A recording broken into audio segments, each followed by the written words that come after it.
Hey, Tanya, welcome to the Leaders Lab. Hey Ken, good morning. How are you? Well, I'm laughing right now because I had to hit stop and start 3 times in a row just now on the record button. So the audience didn't hear that, but you did. I Um, did. you did, but it's good to have you here. I always like to get started with, getting to know our guests and having the audience get to know our guests. And if you could give us your background, I'm sorry. And, you can start wherever you want, where you grew up, what your career's been like, and we'll go from there. Well, that could be a loaded question, and it depends on how much time you really have Okay. today. But really, for the audience, I grew up in a small town in Idaho.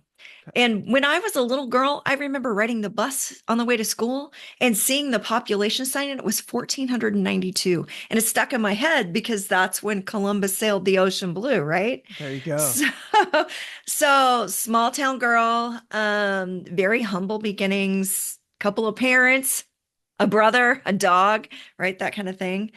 Um, you know, when stepped into work life as a young woman, in my early 20s, I was ready to conquer the world. And along the way, I had a few life lessons. I think probably like a lot of people do. But I have done a host of things. I have worked for the post office.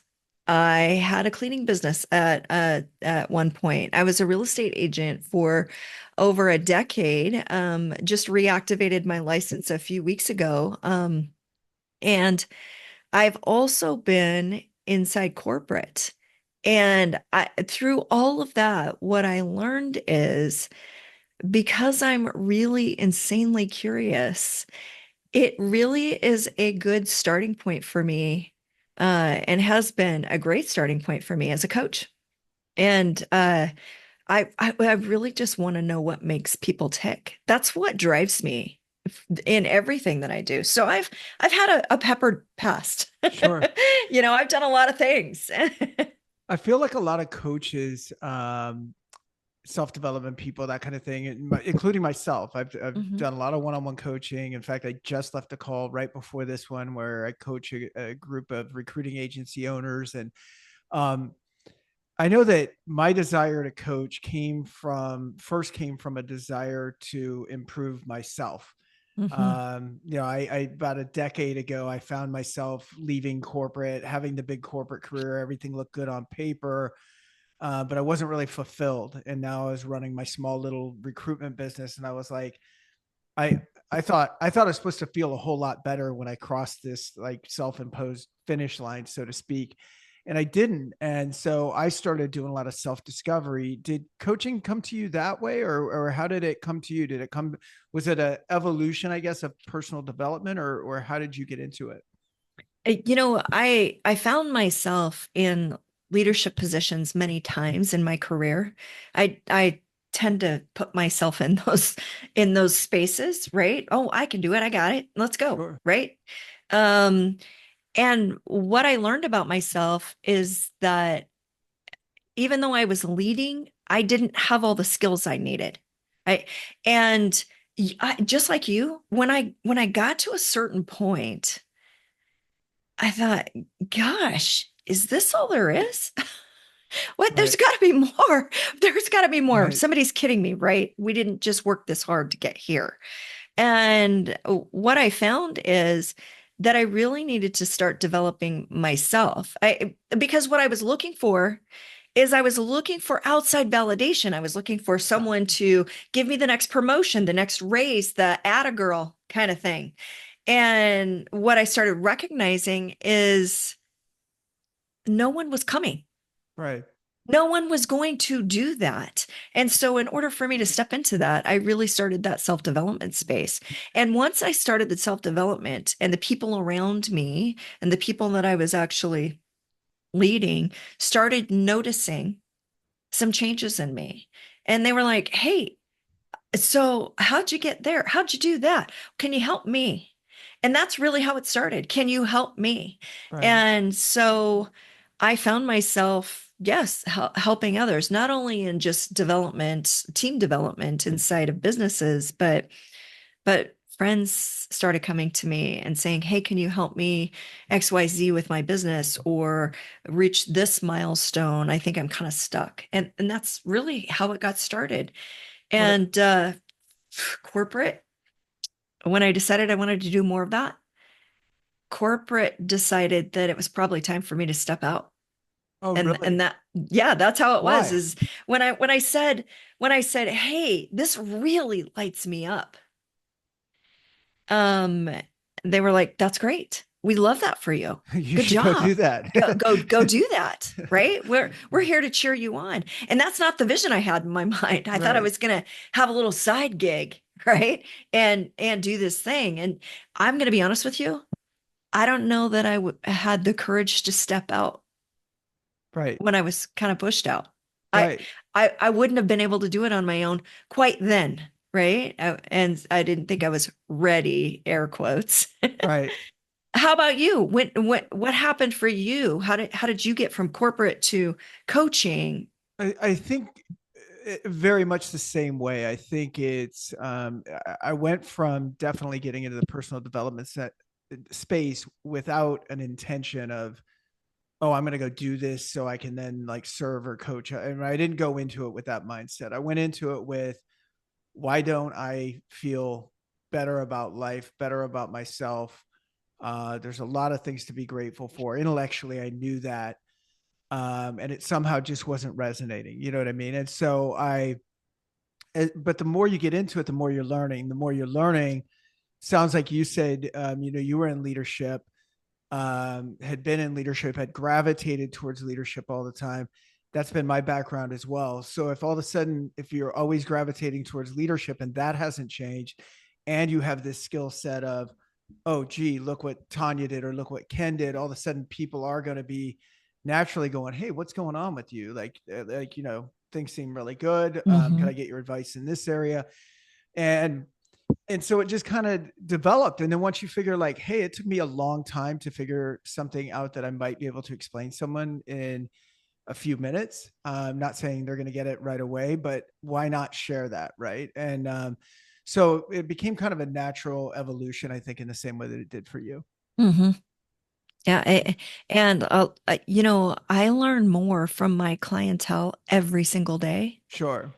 than I could possibly develop myself, go through those self-development pieces. I learn more from other people's stories, their trials, at the things they're working through. Then sometimes I feel like they help me more than I help them. Totally. Yeah. Do you feel the same? Yeah, absolutely. I mean, I feel like it's everyone just brings something to the table, right? And I think Hmm. especially if you're not especially, but I think for me, I tend to lean into executive coaching a little bit. And so some of the people have just done phenomenal things, right? They just have a gap somewhere, right? That they need Right. help with. And so absolutely learn all the time, wouldn't trade it for the world, at this point. How did you tend to lean into like perfectionism? Where did that come from? Why did that? I mean, I really feel like that's your niche, right? Or that's like your go-to kind of. Where did that come from? And maybe, Perfectionism. and I'm going to ask you first. Sorry, I'm going to Okay, preempt my not a question problem. with another question.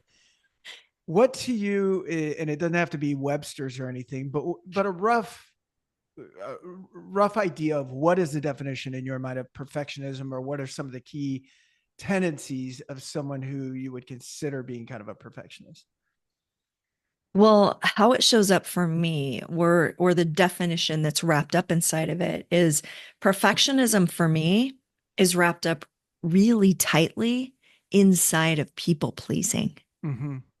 And that's how it shows up for me. It's not the same for everyone, but in my life, that's how it's shown up. And it's always around this, well, if I just do this next iteration, or I'm just going to tweak this thing, or and it's and if I dig really, really deep, that goes back to my childhood. And that was probably one of the biggest aha moments for me when I realized that not only was my people pleasing keeping me stuck, but the perfectionism space was really, really had a grasp on me. And I talked about mom and dad, right? The little brother and the dog, and we had a great family. My brother was sick as a child, and so it took a lot to keep him healthy, and that took a lot of mama's time. And so, in my mind, as long as I uh, thought ahead so that I could be the best little helper, then it made things easier for mom, Hmm. right? And then she loved me. And my parents are amazing. But this is how it showed up for me. This is where it started and this is how it shows up in my life. I was always daddy's perfect little girl, right? Right. Told me how proud he was and wow, how could anybody take that wrong, right? Everybody wants that. What happens when you get into those or the space where you launch, right? When you leave home, is that there's nobody out there telling you, good job, way to Right. go, atta girl, And it's your identity now. There's 100. like you do something and then someone Mm-hmm. validates it by saying you're good or giving you Yeah, a oh, title yeah, or whatever. Yeah. exactly. So as long as I get that validation through praise, that's where it started showing up for me. So if I do better, if I show up better, if I outwork everyone, right? Outthink everyone. That's where it came. That's how it started to manifest for me. And that drove me for a very long time to exhaustion, to Sure. burnout, to never being satisfied until I had to step back and go, where did this really start? Why do I feel like this? And I traced it back to those when I was a little girl and I went, oh, now I get it. Sure. That And did you in your so in that self-discovery journey, did you come out of it, I guess, understanding that fulfillment and gratification and those kind of things was going to have to be an inside job versus was that the biggest thing that you got out of it was I don't need something external to validate my existence or worth or whatever for me to be happy? Is that what it led to for you? I don't want The that's a easy leading answer. question. Yeah. Yeah, that is a leading question. The easy answer is yes. But going back, it there were several iterations and evolutions of the arriving here kind of Of thing. course. Yeah. So, I was visiting with someone yesterday and we were talking about um failure. And when you're looking for perfectionism, you don't take failure well. Right. One of the first aha moments for me was really learning to understand that failure was simply just feedback. Right. And that's really what changed a lot for me. And just even though I'm a coach, right? I have all these tools that I use and that I help people through, it doesn't mean that I'm immune from having situations in my life that are less than ideal, Right. or I don't and I can and I still have feelings where I get angry or I say something I shouldn't have and I have to back up. I How does that work for you? Do you see those things in your life? Or I Yeah. tell me I'm not the only one here. Of course. Well, I mean, I think it's just part of the human condition and how we're Yeah. wired, right? But one of the things I've learned the most, and I try to practice, and I'm not always the best at it, but is something happens, whatever it is. Let's say a client treats you poorly. I can decide in my mind. So first of all, I don't decide because it's almost reactive that that didn't feel great. That didn't feel great.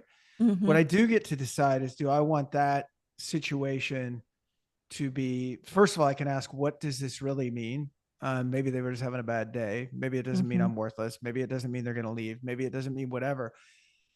But let's just take it at face value and say okay, they said something nasty and now I've got to deal with it. I can decide whether that's on me to process for 10 minutes, 10 hours, or 10 days or Hmm. 10 months, right? Right. And so I don't think anybody, I don't care if you're Tony Robbins, I don't care if you're, I don't care if you're the most evolved personal development person on the planet. Nobody's immune from human emotions. But we do get to control our reactions, I think, right? And so we get to decide um, how we want to interpret that. And like you said, was it just feedback? Was it not a failure? Could it just be like, wrong approach? Maybe I better try something else. So I think what I've gotten much better at, to your question, Tanya, is um, not stewing in stuff and not allowing it to impact long term. But even saying that, I still slip, right? But Yeah. I'll catch it sooner. I mean, I'll be like, why am I still thinking about this? It's 6 hours later. It's not a big deal. Let it go, right? But again, that's still a win over 6 days. I'll take the six Yep. hours, and now I got to work on 6 hours down to maybe 6 minutes. Right. When it's easier said than done, Yeah, but the key is learning how to let go and reframing it so that it's it's it's not your identity. right. That was a key for me. And when you say let go, I actually have a tattoo on my arm that says let go. Oh wow, there you go. I do. It's right there. I see it. Yeah. And so, and I needed that reminder. You would think, why would you need to tattoo that? Well, I didn't go on my forehead. It's on my forearms. Right. But Yeah, sometimes, I mean, that letting go space is so hard sometimes. Holy cow. yeah. But reframing and having even someone to chat it out with it is really important. Absolutely. It's funny. Hmm. You've got that one. I've got one. It says What did yours say? root to rise. I don't know if you can read Oh, it. tell me about it. It was so in this personal development, you know, journey, I guess, like I Hmm. said, started about 10 years ago. I remember my wife was trying to get me to get involved in yoga for like years. She'd be like, "You ought to come to yoga with me." And I'd be like, well, "No, I do manly things. I don't No, go to they. yoga." It wasn't as widely accepted even 10 years ago as now, but I guess it was, but I wasn't open to the idea. And then that first Robbins seminar that I went to, I remember I called her from the seminar. I said, I think that thing you've been talking about, like yoga, I think that could be really good. And she's like, okay, like, because she had Thanks, probably Ken. invited me like 50 times, to go, and I always had something to do. And so I got back and I did 30 classes in 30 days. I just dove right in, and I was like, if I'm gonna do this, I want to give it like a fair chance. And it was kind of transformative. And one of the sayings in a yoga pose I loved, which is this root to rise, which is get your foundation set before you lift up, basically, in a yoga pose. But I looked at it as like a metaphor for life, which is stay grounded, have your foundation. It kind of Mhm. relates to what you were just talking about, what does this really mean? Is there something else here, right? What am I supposed to be doing right now? Can I just take a breath and root myself? Do you know what I mean? Before I react, before I have to take the next step. And so for me, that's my constant reminder, similar to your let it go, right? It's root to rise. Get back to the basics, get grounded. I love that. Do you mind if I ask what was the biggest change you saw in yourself through that 30 days? You're going to dive in. Most men would do that. All in, going Yeah, all in, let's right? do it. Let's go. Yeah. I mean, if you can't tell, I've also had like substance abuse issues back then and stuff like that, or alcohol issues, that I've since handled. But yeah, it's like, let's go hard. Let's go let's do this yoga thing, which is kind of the opposite of yoga, really. But it was a good exercise in that it allowed me to develop a habit and the conditioning of it and to actually feel the effects versus dabbling by going once every week or two. Not that that's anything wrong with that. That's still beneficial. But I really Mhm. wanted to see, like, can this really make, an impact? And what I found, to answer your question, was, all yoga is, I've heard someone say really early in that journey, is moving meditation. Is developed to, allow us to kind of move around instead of just having to sit and be with ourselves. And I feel like I got the benefits of meditation along with the physical benefits of yoga. So mindfulness, the ability to kind of calm down. I was completely disconnected in that room, no phone, no conversations, no anything. And after a while, like kind of right away, started experiencing. I remember when I used to run a lot and run marathons and stuff like that. And people talk about runner's high, and I would get that, but you're almost like, no pun intended, kind of chasing the runner's high. Like you didn't know when it was going to show up. But in yoga, it was pretty predictable. Like it was like, it felt great almost every time. I mean, sometimes it would hit me kind of hard because it was hot yoga, but most of the time, just left there feeling amazing, you know, and I was able to then see differences in my personal life, like more patience, more mindfulness, ability to pause. I think there's other ways to achieve it, but I think yoga is a really good way to achieve it. I love that for you. How did that affect your relationships? Well, with my wife and I, it was a great bonding experience because not only did it affect us just in the skills that you pick up, but again, I'm leaning into the diving in part. I went Mm-hmm. from not having done it more than a couple of times. I think I had gone on Mother's Day with her once or something like that, you know, but to going 30 days in a row to then developing a regular practice to a few months later actually going to teacher training and just showing up at home one day going, hey, guess what? I signed us both up for teacher training. My wife hates public speaking. And she was like, you did what? And I'm like, you're going to be amazing. Like, you know, trust me, I think it's going to be great. So she sort of shoved me into yoga and I sort of shoved her into, or led her, let's just say led, that's a better word than shoved, but she led me into yoga. I led her into becoming a yoga teacher. And so we both started teaching, and I did that up until COVID, and then just found like, you know, it wasn't really my calling to pick it back up as COVID lifted. But for her, she's still doing it. Taught a class this morning, you know, and so she's been teaching the better part of like the last 10 years now.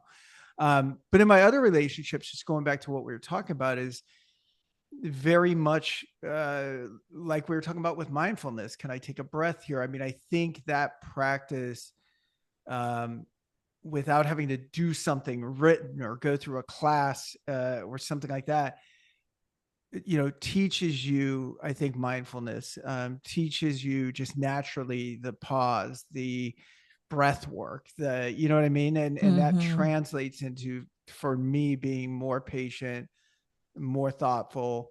I notice when I'm out of practice, if I don't replace it with something else like meditation or something like that, then some of that anxious behavior, reactive behavior will kind of rear its ugly head again.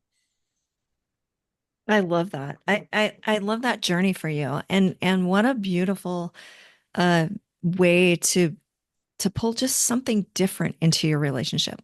Yeah, no, it's been really cool. It's been a blessing. Along with perfectionism, I wanted to talk about, you have a concept called the bike, I do. BIKE. Can you Yes. explain that?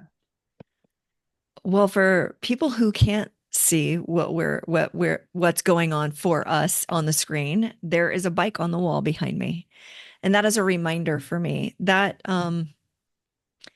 that bike is my metaphor for staying grounded and showing up in it, being fully present. So we hear a lot about authenticity and being present and all of those things. And so the bike for me is a way to utilize that vehicle to stay grounded, to be present. So the B stands for be you. That's the authenticity piece. That's the there's no one else like you. Stop trying to be like everyone else. You don't need to filter yourself and how you show up, right? You can be fully yourself. You can. All you have to do is try. Yeah. And it takes practice. It doesn't just happen one day. It's about practicing that. The I stands for insight, and I am an introvert. So for some people, they think that introvert is shy, and I'm not shy. But what happens for me is when I'm with people or I'm in new situations, I spend my energy, where an extrovert gains energy. So that's the difference between an extrovert and an introvert. So what happens with this is when I'm going into a new situation or I'm meeting new people or what have you, my brain starts to spin.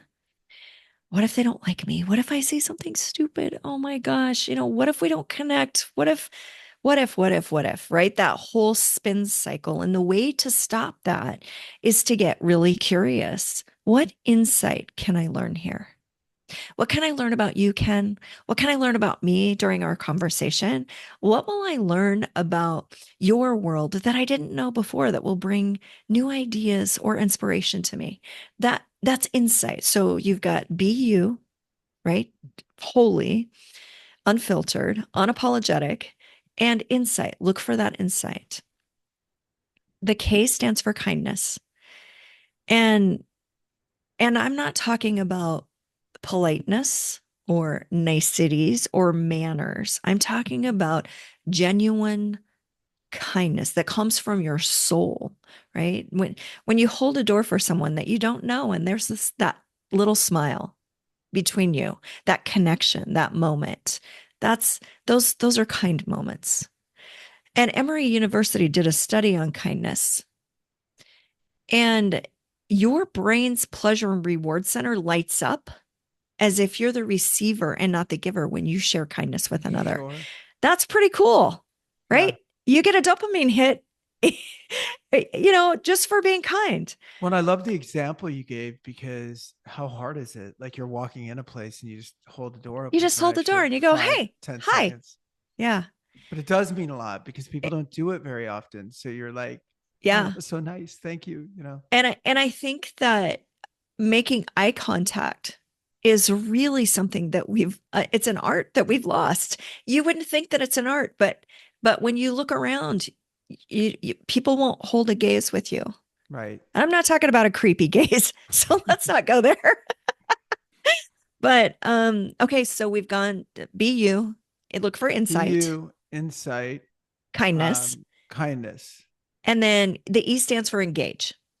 So many times we will be in a room, at a table, in a meeting, something with someone, and they're scrolling. That's that's not a connection. That's not engaging. That's really disconnected, even though you're connected to your device. So when I talk about engagement, I'm talking about really connecting. And I love what Brene Brown says about connection. Connection is the energy that's exchanged between people when they feel seen, heard, and valued. And so those four pieces are the bike concept that I utilize all the time. And when I'm working with clients, that's the first thing that we go through. How can I be? And when I talk about be you, people will say, how am I supposed to do? I don't even know who I am. How am I supposed to do that? Well, we start practicing, but we really go dive into our core values and what drives us. And I can talk all day long about this, but really that bicycle for me is a new way to utilize a vehicle that we've always had. We all know what a bicycle is. And it's just that little reminder every time you see a bike, every time and we see them all the time. Every time you see it, you can be reminded of, am I being myself? Am I curious? Am I looking for insight? Am I really being kind, not just to others, but to myself? Well, what's And cool I'm through that concept too is you can use it as like an anchor or a trigger because, 100. like you said, Hmm. bikes are everywhere, right? So it's like Yeah. you have that reminder all the time. Yeah. And I always leave with kind of my mantra is grab life by the handlebars and ride. So, You just grab a hold. Let's go. how do you implement that? Well, I have two questions. So, how, as a leader, how would you implement that concept on teams? That's one. And then separately, do you find, especially as a woman who's been through corporate, you're now teaching people or coaching people and teaching them these concepts? Do you feel like this subject, obviously it applies to anybody, it doesn't matter gender. Do you feel like it's, as I'm thinking about it, I'm like, is it, I don't want to say tougher, but is it more frequent with women like in corporate roles where they feel like they have to maybe put on a different persona? I guess we all feel like we sometimes need to put on a different persona, but I guess I'm in your expertise and your experience, and now with coaching people, is that a more difficult needle to thread for women? than it is for men. Well, I don't know what it is like for men because I'm not one, Good. but Yeah. what I do hear often is, and tell me if you relate to this, is that we somehow have these expectations in our brains about who we should be and how we should show up in order to prove our worth or add value. And when those are the things that are driving our behavior, that's when we get so far out of alignment. And that's where burnout comes from. That's where we start feeling overwhelmed, and where we start not start, but where we continue to strive for that perfectionism. Right. If I could just get this, if I could, when I get here, right? That's where that starts. And I don't know if that answers it for you. No, it does, and I think it's this, and I've been there before, where it's the chase. You know, when you're younger, it's like, well, if I could just make 50 grand a year, and then it's like, well, that came and went. Now it needs to be 100 or 200 Right. or whatever. If it's monetary, if it's titles, and I've been there too. It's when I'm a GM, I want to be a director. God, when I'm a director, that's going to be so great. Once I was a director, I was like, I'm tired of this. I need to be a VP. And once I'm a VP, and the reason I brought it back to gender is I felt like, you know, a lot of times in a corporate environment that might be more male dominated, it's, is there this need for someone who maybe has all the characteristics and everything they need inside of them to be amazing at their job just the way they are, but they're in an environment maybe where it's super type A, outspoken, male dominated, and like, do I need to then wear this hat that I have to be somebody different, right? Mm-hmm. In my work environment to be successful, you know. And what I've found, male or female, that the most successful leaders, of course, understand the culture of a company, of course, understand the KPIs and all the things that need to be driven in the business. But instead of changing their personality or who they are to fit into that culture, like you're saying, they show up as themselves, um, within, but still understand, hey, this is the game we're playing here. This is, I don't know if that's the right way to explain it. They clearly understand what the business objectives are, Mm-hmm. and find a way to still be true to themselves while aligned with the business objectives, right? And I think that's what I meant about, is it a more difficult needle to thread for a woman? I feel like it is, or I feel like it was, and maybe it's getting better in certain cultures. But I feel like for women, I don't even know why I'm taking it here, but there is an expectation to, um, external expectation, self-imposed expectation, whatever it is, but at times to be like, no, you've got to be this way. Oh, and at work, if you want to be successful, you also have to be able to drop the hammer and be tough and be hard. You know what I mean? And so Mm-hmm. I feel like women at times have been expected, maybe externally, to wear more hats and have to do, I don't know, I guess a more over overwhelming maybe amount of things to be considered successful than the guy traditionally, and I'm Mm-hmm. sounding really old school now, than the guy that just goes in and would just be good at your career, right? Mm-hmm. And for a woman, it's like, you have to, no, you also have to be a really good mom. You have to take care of your kids if you have kids, and you have to do all these things. That's a societal expectation, not an individual one, but it's still something that I'm guessing, is more challenging. I think that the if I could really dissect that for a moment, I've seen, yes, I've felt that myself, but it wasn't by an external expectation, or it wasn't by anything that anyone had put on me. It was what I was thinking myself. It's And I've perceived. seen men do it as well. Yeah. I've seen men do it as well. And what it boils down to, just in my mind, just in my perception, is who we think. we need to be or how we think we need to show up. When I went, go back to the when we were first talking about, I was daddy's perfect little girl and he always told, right? And I was looking for that validation that carried through. That's not just true for me. That's true for I've seen it be true for men too, Sure. because of the role that they played inside their family as a youngster. They're showing signs of those very same needs.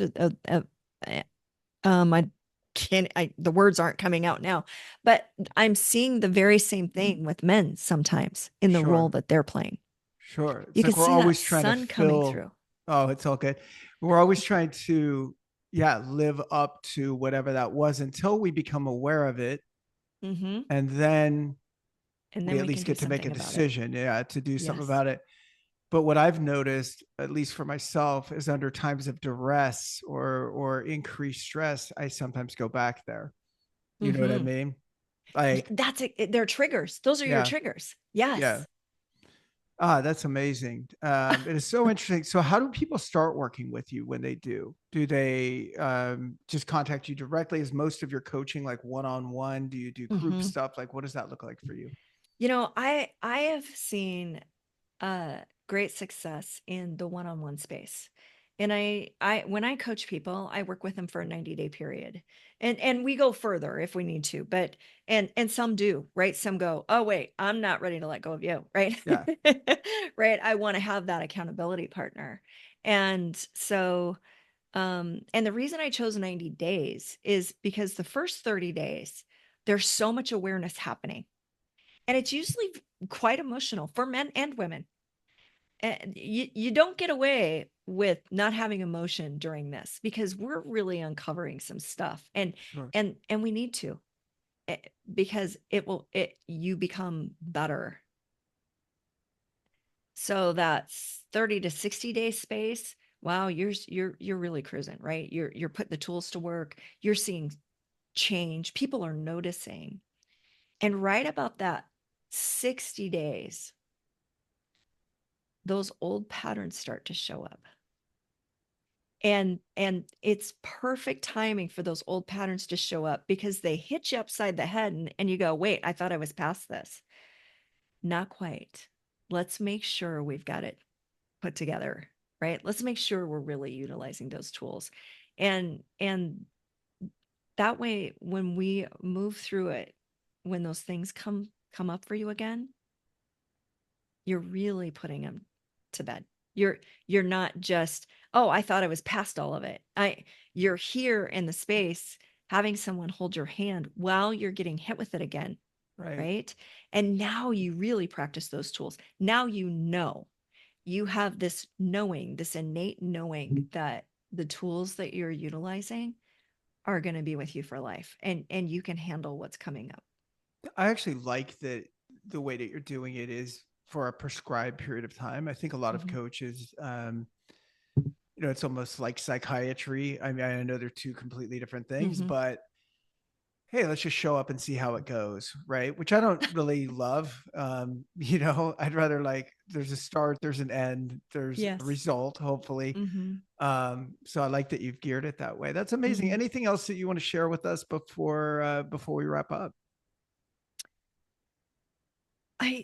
Nothing really comes to mind. I know I'm it's just, okay. I was like, wait, we're done already. It went fast, didn't I it? know it went Yeah. really fast. I think that for me, wherever you are inside this self-development journey and really showing up as a better human, right? No matter where you're at, you're on the right path. It's the right time for you to one foot in front of the other. And if you're struggling, you don't have to do it alone. There are so many coaches out there and so many people that are on the path with you.